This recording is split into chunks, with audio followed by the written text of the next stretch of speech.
수요 리바이벌에 오신 여러분을 주님의 이름으로 환영합니다. 자, 우리는 지금 마태복음을 계속해서 보고 있죠. 마태복음은 어떤 책일까를 지난 시간까지 둘러보았습니다. 마태복음은 약 주후 90년 즈음에 기록된 책이다 말씀드렸어요. 주 90년이라고 하는 시대의 시대적 배경, 로마에 의해서 예루살렘 성과 그 예루살렘 성전이 무너지고 대략 20년 즈음이 지난 시대다. 이제는 유대교는 희생제사를 드릴 수가 없게 되어서 성전 중심의 유대교에서 회당 중심의 유대교로 변화를 꾀하던 때다라고 말씀을 드리고요.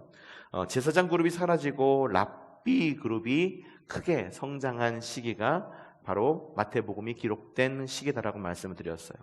희생제사 드릴 수 없어요. 왜 드릴 수 없었을까요? 앞에 말씀드렸죠? 성전이 무너졌으니까 희생제사를 드리려면 성전이 있어야 되고 성전 안에 번제단도 있어야 되고 제사장도 있어야 되는데 성전이 완전히 무너지니까 희생제사를 드릴 수 없으니 말씀 중심의 그리고 이제 회당 중심의 유대교로 변화하는 시기가 바로 마태복음이 적혀진 시대다라고 말씀을 드렸습니다. 이런 변화 가운데 마태는 유대교 안에 있는 여러 변화들의 엄청난 변화들을 보면서 율법 교육에 랍비의 율법 교육에 큰 자극을 받게 되었어요. 유대인들에게 모세오경이 있었듯이 기독교인들에게도 권위 있는 표준 문서를 전해주게 되는데 그것이 바로 마태복음이다. 그래서 마태복음의 특성을 보면 유대인들이 좋아할 만한 구성과 내용들이 상당히 많이 들어가 있다라고 말씀드렸어요. 마태복음은 모세오경처럼 5개의 설교 덩어리로 이루어져 있고 5개의 설교 덩어리 중간중간에 예수님의 행적이 끼어져 들어가 있는 형식을 가지고 있습니다. 그래서 마태복음을 마태오경이다라고 이야기한다라고 여러분에게 말씀을 드리기도 했죠. 마태복음의 유대적 성격 그리고 이방적 성격 두 가지를 다 가지고 있는데 특별히 유대적 성격을 가지고 있는 이유는 성전이 무너진 유대인들에게 그들에게 과연 어떻게 유대 그리스도인과 이방 그리스도인, 유대적 기독교와 이방적 기독교 가운데에 이 유대 그리스도인, 이제 이미 유대교라고 하는 종교를 가지고 있었던 이 유대인들에게 어떻게 하면 복음을 잘 전하고 그들에게 알맞은 눈높이로 전할 수 있을까라는 그런 고민이 엿보이는 것이 마태복음이다. 그래서 마태복음에는 유대적 성격도 들어있지만 그렇다고 해서 유대적 성격만 들어있는 것도 아니다. 이방적 성격도 들어있다. 그래서 이방 친화적 성경이다라고 이렇게 지난주에 말씀을 드리기도 했죠. 유대적 향기가 깊게 배어 있어서 모세오경의 문학 구조를 가지고 있고 모세의 역할도 굉장히 중요하다. 이 유대인들에게 있어서 모세라고 하는 사람, 출애굽을 주도적으로 이끌었던 모세, 굉장한 리더십이죠. 그러니까 유대적 사람 하면 유대교회 그리고 유대인의 가장 중요한 인물인 모세가 마태복음에서 굉장히 중요한 사람으로 예수님을 소개할 때 모세와 같으니 아니 모세보다 더 큰 이라고 하는 표현이 종종 나오고 있는 것을 볼 수 있고 구약 성경에 대해서도 굉장히 빈번하게 인용이 되고 있다라고 말씀을 드렸죠. 구약 성경을 빈번하게 인용을 했다라고 하는 것은 이미 그 글을 읽는 사람이 구약 성경을 알고 있다라고 하는 것을 전제한다. 유대적 문구와 표현들, 천국이라는 말, 심판, 그리고 불경한 동물들에 대한 이야기, 그리고 유대 민족주의의 이야기, 이건 예수님의 공생의 활동을 유대인을 위한 것이다라고 직접적으로 기록을 했다라고 이야기하죠. 그리고 열둘이라고 하는 숫자, 12제자, 완성된 수. 유대인들에게서 열둘이라고 하는 숫자는 그들의 민족을 나타내는 숫자, 12지파를 나타내는 숫자이기 때문에 열둘이라고 하는 숫자가 굉장히 중요하게 나와 있고 모세 율법에 대해서도 굉장히 연속선상에 있는 것이 기독교다라고 이야기를 하죠. 주님은 율법을 폐하러 오신 분이다. 폐하러 오신 분이 아니고 완성시키시기 위해 오신 분이시다. 그리고 율법은 천지가 만물이 없어지기 전에는 율법의 1.1획도 없어지지 않을 것이다. 이렇게 기록되고 있어요. 이방적 특징도 가지고 있어요. 다윗을 이렇게 강조하는데 다윗과 함께 아브라함, 열방의 아버지, 열국의 아버지라고 하는 아브라함도 굉장히 강조하는 것 보고 있고, 이렇게 아브라함을 강조하면서 아브라함의 핏줄을 이어받은 예수님 역시 열방의 메시아다라고 이야기를 하고 있죠. 4명의 여인, 동방박사, 그리고 이방인.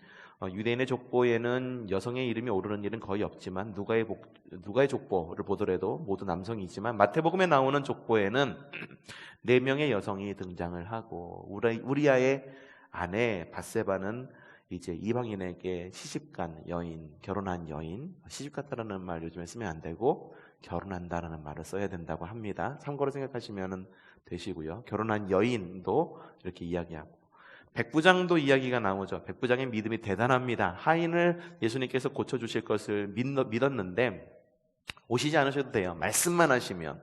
그러니까는 이런 믿음을 본 적이 없다. 예수님께서 칭찬한 것이 유대인이 아니라 이방인이었다라고 하는 것. 또 예수님께서 부활 승천하시면서 가서 제자 삼으라, 그렇죠?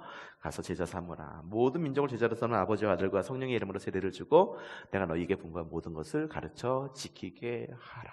모든 열방을 향하여 가서 복음을 전하라라고 이렇게 이야기를 하고 있다라고 하는 것. 지난주까지의 이야기였었습니다. 자, 오늘은요, 과연 마태복음에는 어떠한 주요 신학적인 그런 표현들이 좀 들어가 있는지를 좀 보겠습니다. 첫 번째로 마태복음의 특징 하면은 베드로가 곧 수제자라는 표현이 아주 강력하게 나타납니다.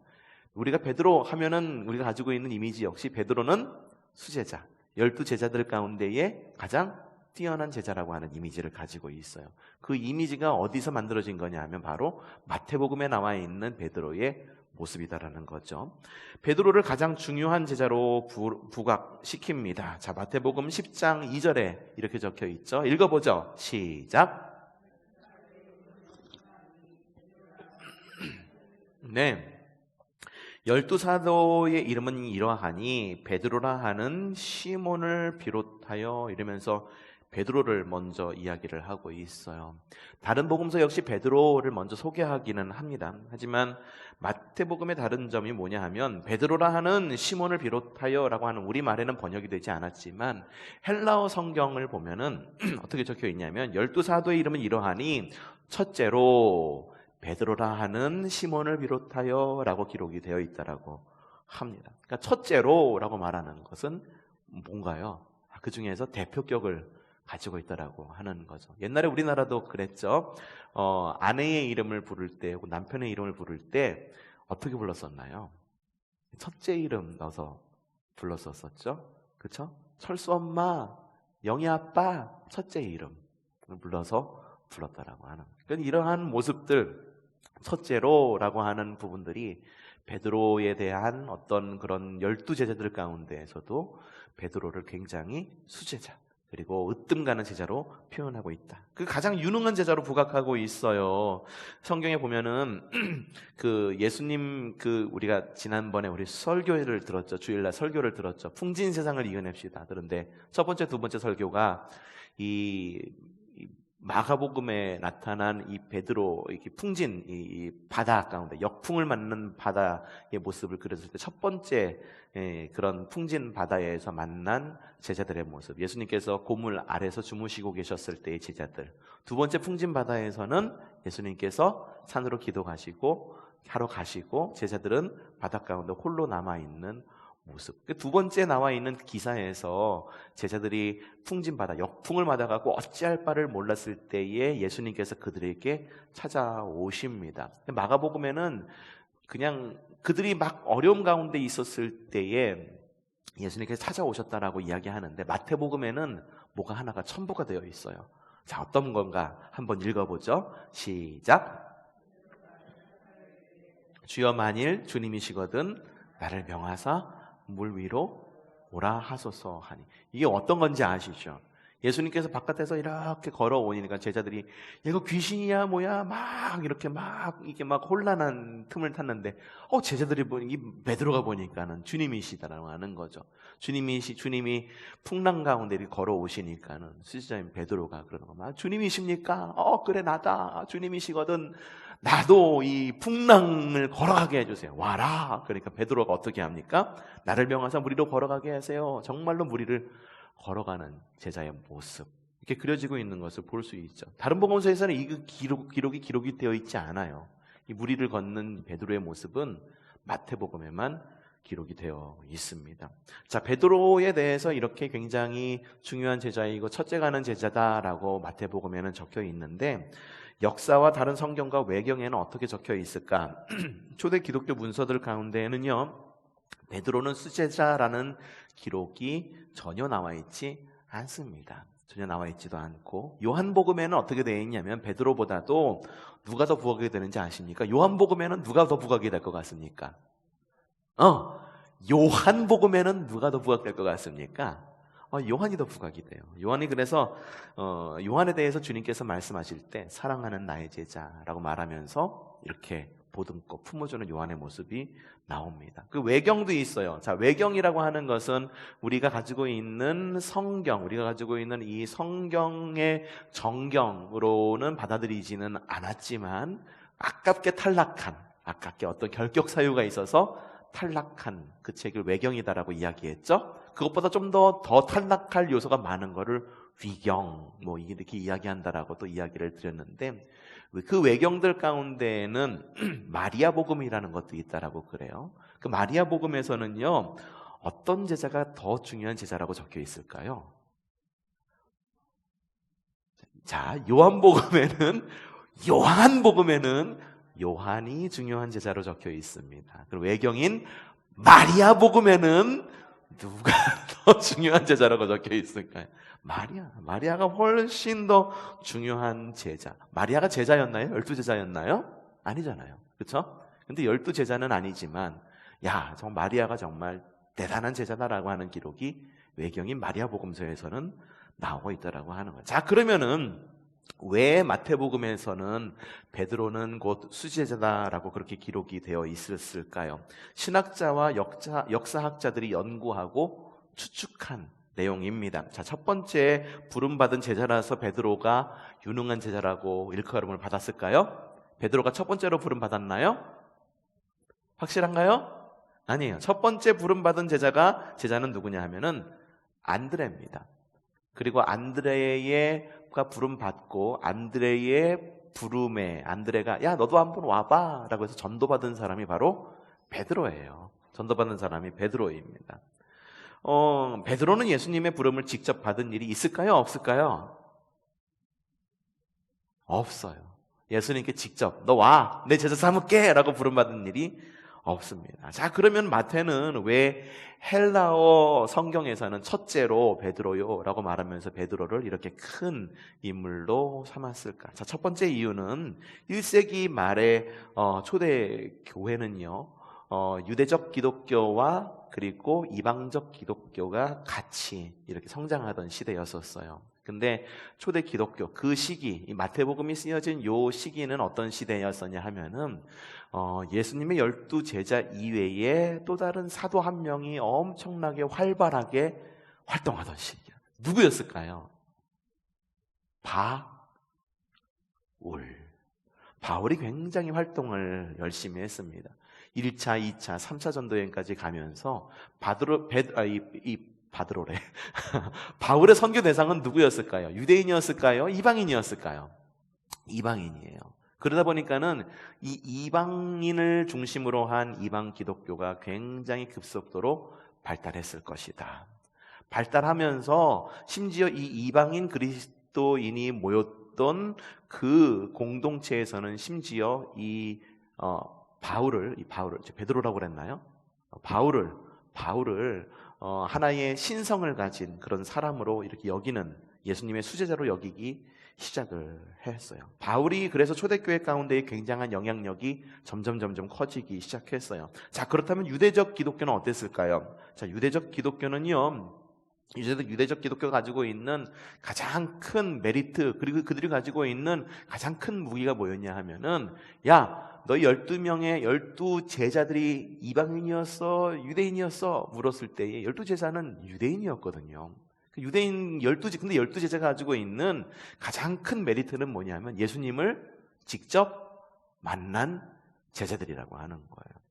예수님이 살아계셨을 때, 공생애를 하셨을 때 예수님과 함께 밥도 먹고 예수님께서 행하시는 기적도 보고 예수님과 함께 고난을 받고 때로는 도망가기도 하고 후회하고 돌아오기도 했던 바로 그 제자들, 예수님이 살아계셨을 때 부활 승천하시기 전에 이미 예수님과 만났던 제자. 바울은 예수님이 살아계셨을 때 예수님을 만났나요? 바울은 예수님이 공생애를 하실 때 예수님을 만난 적이 없습니다. 그러니까 유대 기독교가 가지고 있는 가장 큰 무기, 야 이방 기독교 너희 우리하고는 달라. 우리 뭐가 다른 줄 알아? 12제자 있잖아. 12제자는 말이야 예수님이 살아생전에 살아계셨을 때 부활승천하시기 전에 12제자, 우리가 그 중심점을 가지고 있는 12제자, 그중 가운데 누구? 베드로 사도. 베드로 사도는 말이야 예수님의 수제자여가지고선 이래가지고 예수님 직접 만났어 라고 말하면서 그들만의 프라이드를 만들어가기 시작했다라고 하는 거죠. 그래서 베드로를 구심점으로 삼아서 유대 기독교가 이방 기독교와 함께 잘 균형을 이루면서 성장할 수 있도록 유대 기독교에서도 뭔가 구심점이 필요했을 거다. 그래서 베드로 사도가 굉장히 중요한 사람으로 올라왔을 것이다. 지금 얘기하는 거는 신학자들과 역사학자들이 연구한 내용을 말씀을 드리는 겁니다. 사회적, 역사적 배경을 이야기하는 거예요. 자, 두 번째 이유는 뭐였을까? 초대교회의 상황이었었습니다. 초대교회의 상황이 굉장히 좋았습니까? 야, 부흥의 세대야. 우리는 이제 핍박도 안 받고 이제 날로 성장하기만 돼. 우와, 사람들 봐. 3,000명이나 와가지고 교회를 등록하네. 야, 이제 우리는 좋은 때야. 이렇게 정말 좋은 때였었나요? 영적으로는 좋은 때였죠. 하지만 내부적 상황 역시 내부적 상황은 그렇게 내부적 상황, 외부적 상황 둘 다 좋지 않았다. 외부적 상황에서는 로마에 의해서 핍박을 받았던 시대이고 내부적 상황에서는 서로가 원망과 불평 그리고 각종 파벌들이 있었던 시대가 바로 그 시대였습니다. 개바파, 아볼로파, 그리스도파, 바울파 여러 파벌들이 교회 안에 있어가지고 너는 어떤 파야? 어떤 파야? 그래가지고선 나는 이 파야, 저 파야 서로 편나누기 해가지고선 그래가지고선 신앙생활하는 그런 때였었어요. 그런 때였었기 때문에 서로를 향한 저주가 있었었고 서로를 향해서 축복해주지 못하고 그래서 교회 내 질서를 바로잡아야 했습니다. 그래서 교회는 야 너희가 말하는 그 생각하는 교회 그리고 우리가 지금 신앙생활하고 있는 교회는 그냥 사람들로 인해서 만들어진 게 아니야. 주님께서 예비해 두신 것이 바로 이 교회야 라고 하는 것을 성도들에게 이야기해 줄 필요가 있어서 베드로 사도가 살아있었을 때 그리고 베드로 사도의 시대 그리고 예수님께서 공생애를 하던 시기에 한 사건을 불러와서 마태복음에 기록합니다. 어떤 이야기냐? 자, 읽어보죠. 자, 시작. 시몬 베드로가 대답하여 이르되 주는 그리스도시요 살아계신 하나님의 아들이. 여러분 이거 다 알고 계시죠? 그죠? 저기 바요나 시몬아. 그 뒤에 나올 거예요. 한번 읽어보죠. 예수께서 대답하여 이르시되 바요나 시몬아 네. 하늘에 계신 알게 한 것의 근원이 누구라고 이야기합니까? 혈육이 아니라 하늘에 계신 내 아버지다. 그러니까 베드로의 권위를 어디부터 시작한 겁니까? 혈육으로부터 시작한 건가요? 아니죠. 하늘에 계신 하나님으로부터 시작했어요.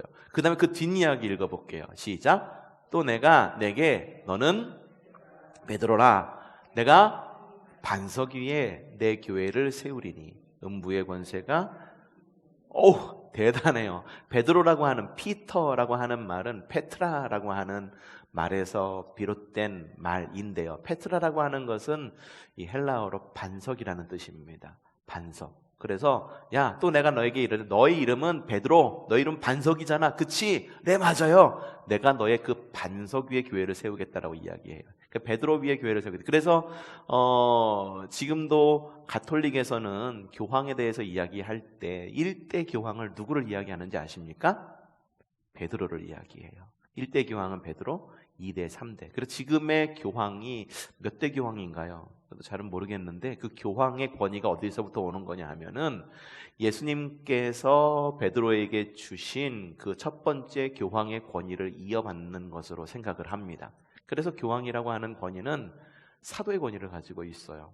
그래서 사도가 이야기하는 것, 사도가 말하는 것, 사도가 치유하는 것, 사도가 행하는 것, 그 모든 것이 지금 신약 성경 가운데 예수님을 만난 12 제자의 권위가 고스란히 교황에게 가 있는 거예요. 그 권위 받았다고 생각하는 거예요. 그러니까 교황하면 어떻습니까? 사람들이 교황 한번 만져보려고, 악수하려고, 아이 있으면은 아이 한번 안아보게 하려고 막 그러잖아요. 그런 이유가 그런 신앙을 가지고 있기 때문이에요. 사실은 굉장한 신성화죠.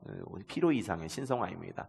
주님께서 말씀하셨어요. 베드로에게 너는 베드로라, 내가 이 반석 위에 내 교회를 세우리니 음부의 권세가 이기지 못할 것인데, 이 교회의 권위에 대해서 뭐라고 이야기하느냐, 또 이렇게 이야기합니다. 읽어보자. 시작.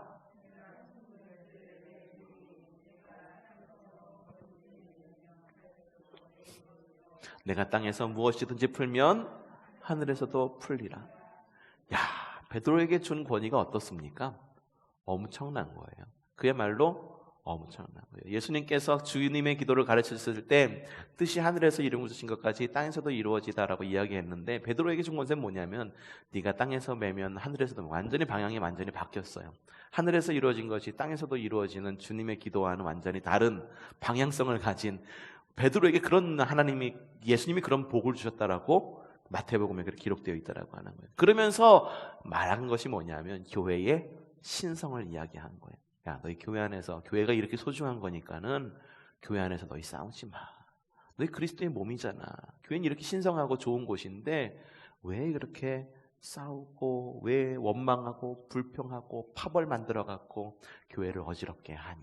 그렇지 않아도 밖에서 있는 그 핍박으로 우리 너무 힘들잖아. 그러니까 우리끼리라도 잘 지내야 돼. 교회는 주님께서 우리에게 주신 그리스도의 몸이고, 그리고 우리에게 주신 너무나도 많은 복이기 때문에 그 복을 다 누려야 되지 않겠니? 그러면서 마태가 그렇게 이야기하고 있는 거예요. 더군다나 마태복음의 독자가 누굽니까? 자, 유대 그리스도인이잖아요. 그러니까는 이 베드로가 더할 나위 없이 좋은 구심점이 될 수 있었다라고 하는 거죠. 또 다른 어떤 유대적 그런 배경이 있습니다. 훌륭하고 모범적인 제자들의 모습으로 그려지고 있어요. 베드로뿐만 아니라 다른 제자들에 대해서도 굉장히 긍정적으로 이야기하고 있는데, 마가복음과 마태복음에 나와 있는 똑같은 기록이 조금씩 다르게 기록되어 있습니다. 자, 마가복음에 뭐라고 기록되어 있느냐? 자, 보죠. 읽어보죠. 제자들에게 예수님께서 말씀하시는 거예요. 시작. 또 이르되 너희가 이 비유를 알지 못하는데 어떻게 모든 비유를 알겠느냐? 제자들이 안단 얘기입니까? 모른단 얘기입니까? 예수님께서 비유를 말씀하셨는데 제자들이 알아들었다는 얘기예요? 못 알아들었다는 얘기예요? 못 알아들었다는 얘기죠. 근데 마태복음에 뭐라고 나와 있느냐? 읽어보죠. 시작. 예. 이 모든 것을 깨달았느냐 하시니 대답하되, 누가? 제자들이 대답하되 뭐라고요? 그러하나이다. 이해했단 말이 이해하지 못했다는 얘기예요. 마가복음에 나와 있는 제자들의 모습과 마태복음에 나와 있는 제자들의 모습이 굉장히 많이 다르죠. 마가복음에는 굉장히 무능하고 그렇기 때문에 주님만을 의지할 수 없는, 그 마가복음이 기록된 시기가 그랬잖아요. 어렵고 힘들고 풍파가 많은 시대. 그래서 주님밖에 의지할 수밖에 없는 시대. 나는 무능하기 때문에 주님밖에 의지할 수 없는 시대. 그래서 마가복음에 나온 제자들의 모습은 예수님께서 비유에 대해서 이야기해도 알아듣지 못하는 제자. 하지만 마태복음에 나와 있는 제자들의 모습은 어떻습니까? 주님께서 알아들었느냐? 물으니까 제자들이 그럼요, 주님 알아들었어요 라고 이야기하는 모습. 또 다른 이야기도 있어요. 한번 보죠. 세베대의 아들 야고보와 요한. 시작. 주의 영광 중에 우리를 하나는 주의 좌편에, 이게 세베대의 아들 야고보와 요한이 직접 이야기한 거예요. 주님께서 주님의 영광이 우리 가운데 임할 때 우리 형제들 꼭 기억해 주세요. 그래서 한 명은 오른편에, 한 명은 왼편에. 옛날에 그랬죠. 한 명은 좌의정, 한 명은 우의정으로 앉혀달라라고 이렇게 설교도 하시고 그랬어요. 이게 마가복음에 나와 있죠. 누가 이야기한 겁니까? 세베대의 아들 야고보와 요한이 직접 이야기한 거예요. 마태복음엔 어떻게 나와 있느냐 보죠. 무엇을 원하느냐? 이르시되 누가? 나의 이 두 아들, 나의 이 두 아들을 주의 나라는 하나는 주의 누가 얘기한 것 같습니까? 이 이야기는 야고보와 요한의 어머니가 얘기한 거예요. 야고보와 요한이 직접 이야기한 적이 없어요. 마태복음에서는. 마가복음에서는 어떻다고요? 직접 이야기했다. 그러니까는 이 제자들에게 뭔가 면죄부를 주고 있는 듯한 그런 느낌을 계속 받고 있는 거예요. 제자들의 권위를 손상시키지 않게 하기 위해서 이런 예수님과 있었던 이야기, 하나는 우편 하나는 좌편의 이야기가 분명히 제자들과 예수님의 공생의 사이에 분명히 있었을 거예요. 근데 이거를 기록하는 데 있어서 마가복음이 있었던 시대, 마태복음이 있었던 시대의 기록의 내용은 사뭇 좀 다르게 기록이 되어 있다. 자, 왜 그렇게 기록을 다르게 했을까요? 왜 다르게 기록을 했을까요? 야, 성경, 여러분 마음 가운데 그런 마음이 들지도 모르겠어요. 야, 성경 믿어도 되는 거야? 공간복음이라고 이야기했으면서 하나는 이렇게 얘기하고 하나는 저렇게 하고 다르게 이야기하네?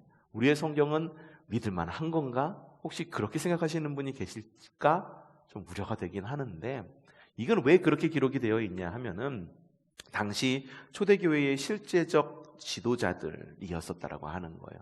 누가? 12 제자들이. 여러분들에게 지도자들이 있어요. 지도자. 만약에 우리 교회에 지도자 하면은 저를 이야기하실지는 모르겠는데, 사실 저보다도 여러분들 평신도 선상에서 이루어질 수 있는 지도자라고 하실 수 있는 분들이 계시죠. 장로님들 혹은 권사님들도 지도자들 가운데 한 명이고, 속장님들도 지도자 가운데 한 명이 될 수가 있는 거죠. 이런 지도자들에 대해 이야기할 때, 야, 정말 그 장로님 말이야, 그 속장님 말이야, 그 권사님 말이야, 야, 정말 어려웠을 때 어떻게 했는 줄 알아? 부정적인 얘기만 사람들한테 막 하고 다니는 거예요. 그럼 성도들이 교회에서 어떤 마음을 가지게 될까요?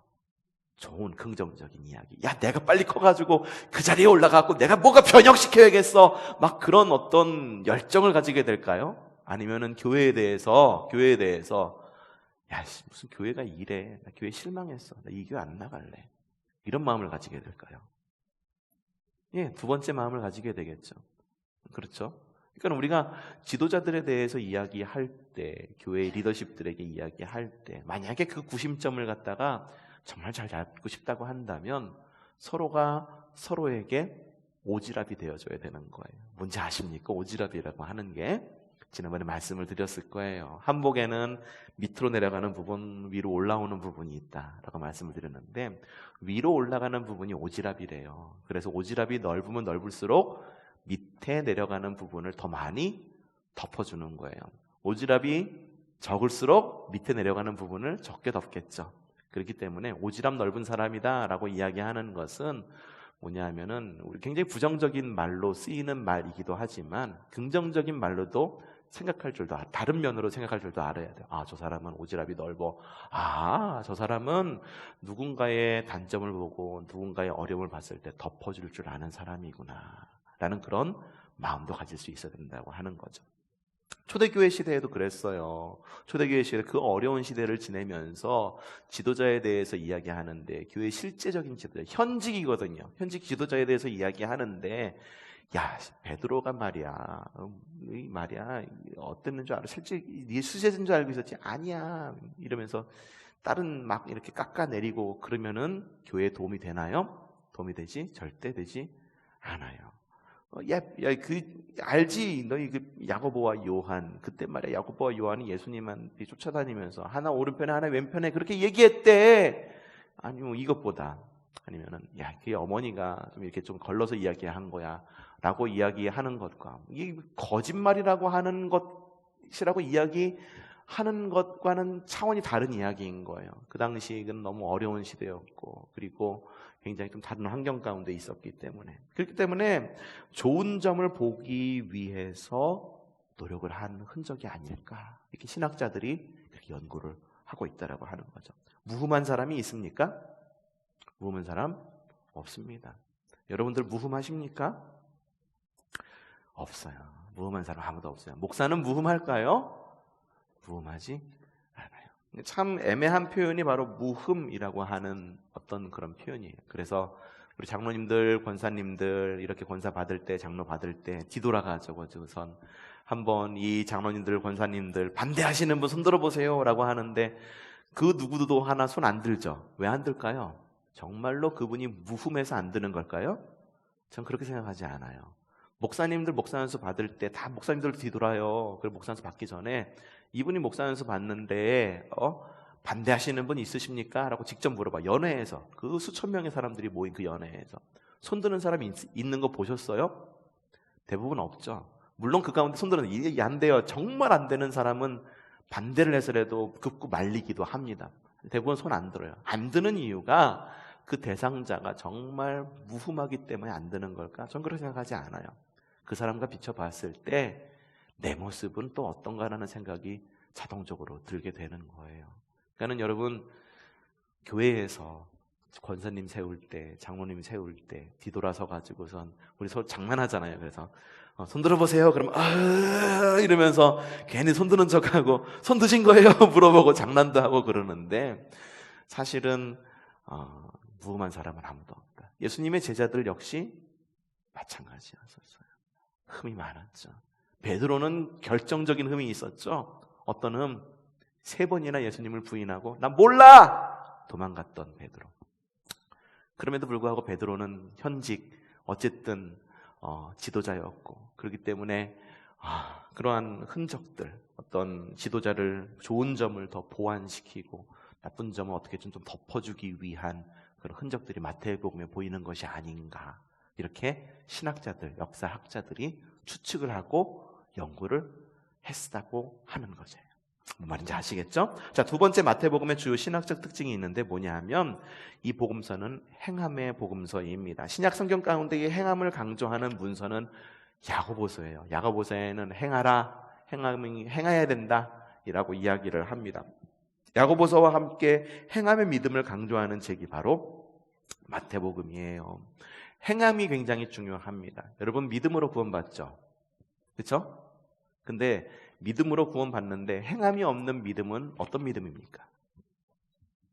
그렇게 이야기하죠. 그러면은 행함이 없어요. 하지만 믿음은 정말 내가 정말 구원받을 건 확실히 여겨. 그러면은 구원받을까요?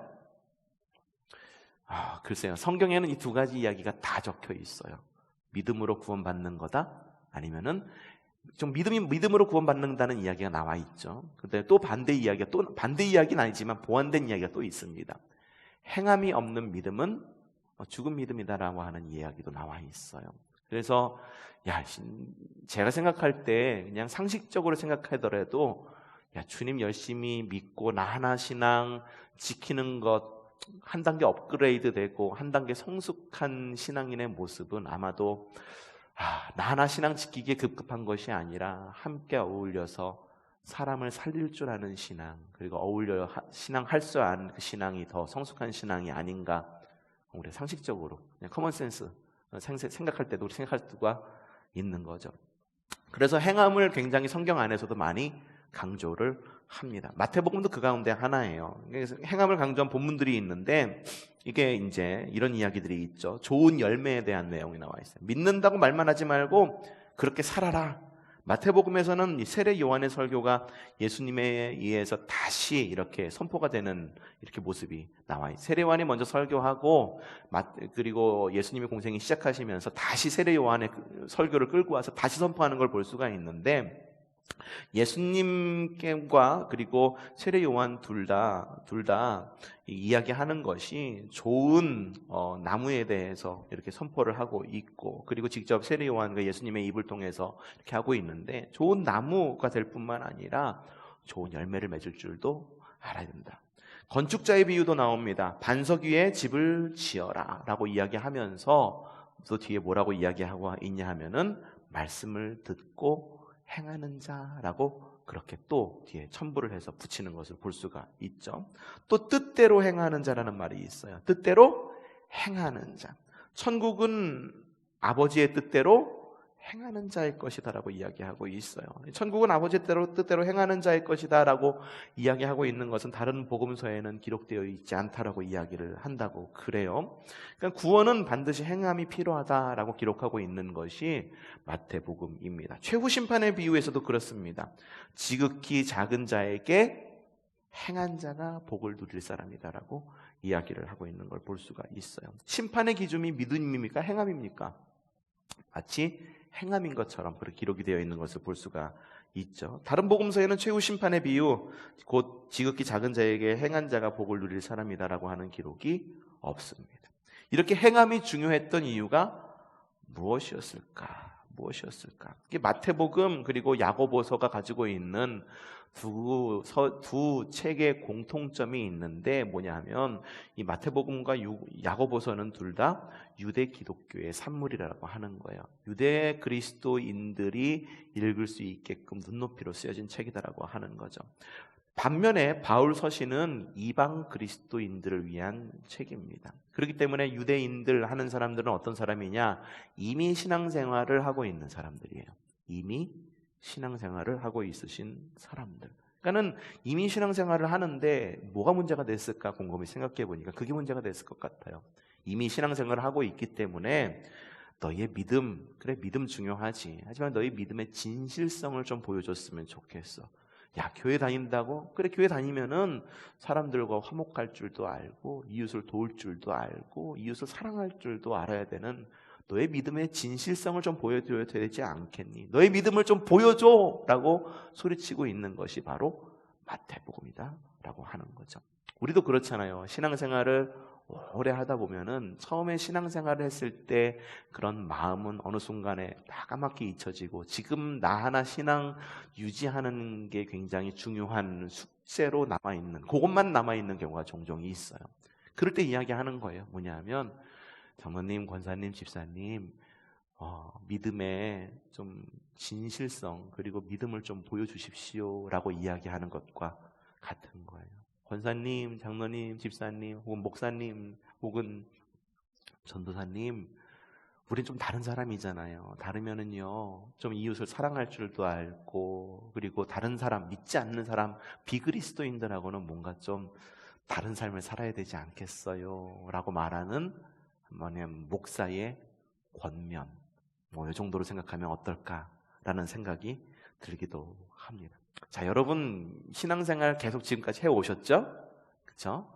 새 가족들은 그래요. 새 가족들은 이제 신앙생활을 하는 사람들이기 때문에 그 믿음이 그냥 이렇게 뭐냐면 그들이 가지고 있는 세상적인 상식까지도 교회 안으로 들어오게 됩니다. 그러니까 교회라고 가지고 있는 것에 대한 하나의, 교회는 이래야 된다라고 하는 하나의 선입관을 가지고 들어오죠. 그래서 어쩌면 그들의 믿음이 순수한 이유는 뭐냐면 그 자신들이 가지고 있는 삶의 그 사람의 도리 혹은 이런 것들 위에 믿음이 쌓여졌기 때문에 어쩌면 우리는 너무 믿음으로 구원, 믿음으로 구원, 믿음으로 구원, 신앙이 중요하고 그렇기 때문에 다른 것들에 대해서 너무 많이 잊으면서 살고 있지는 않았는가 생각이 듭니다. 옥하는 목사님 아시죠? 옥하는 목사님 싫어하시는 분 계시나요? 없어요. 옥하는 목사님 싫어하시는 분은 아무도 없어요. 그런데 옥하는 목사님 정말 존경받을 만한 분이시죠. 교회를 아름답고 건강한 교회로 세워가고 제자 훈련에 아주 앞장서신 굉장히 좋으신 분이시고 모든 목사님이 다 존경하세요. 그러면은 옥하는 목사님이 좋은 목사님이었어요. 그럼 좋은 아버지였을까요? 아니면 좋은 남편이었을까요? 글쎄요, 전에 듣는 이야기로는 좋은 목사님인 것만큼 좋은 아버지와 좋은 남편은 아니었다라고 그런 이야기들이 종종 들려오기도 합니다. 그게 뭐냐면은 우리의 신앙, 목회, 어떤 것을 지켜나가려고 할 때에 다른 것은 다 잊고 그냥 그거 하나만 딱 지키려고 할 때에는 우리는 누군가에게 있어서는 굉장히 아픈 사람, 누군가에게 아픔을 줄 수 있는 사람이 될 수도 있다라고 하는 것. 흠없는 사람은 없다라고 하는 것. 그러니 주님 앞에 더욱더 겸손할 수밖에 없지 않겠느냐라는 것. 여러분에게 말하면서 저도 여러분들에게 말씀을 드리고 싶습니다. 여러분의 믿음의 진실성을 보여주십시오. 안에 있는 믿음을 밖으로 꺼내어서 보여주십시오. 특별히 이 어려운 시대에 많이 보여주십시오. 나 하나 신앙, 거기서 조금 더 업그레이드 되어서 가족들, 이웃들, 우리의 친지들 친구들, 믿음의 가족들 함께 생각하면서 함께 하나님의 나라를 거룩하게 더불어서 이어갈 수 있는 저와 여러분이 되기를 바랍니다.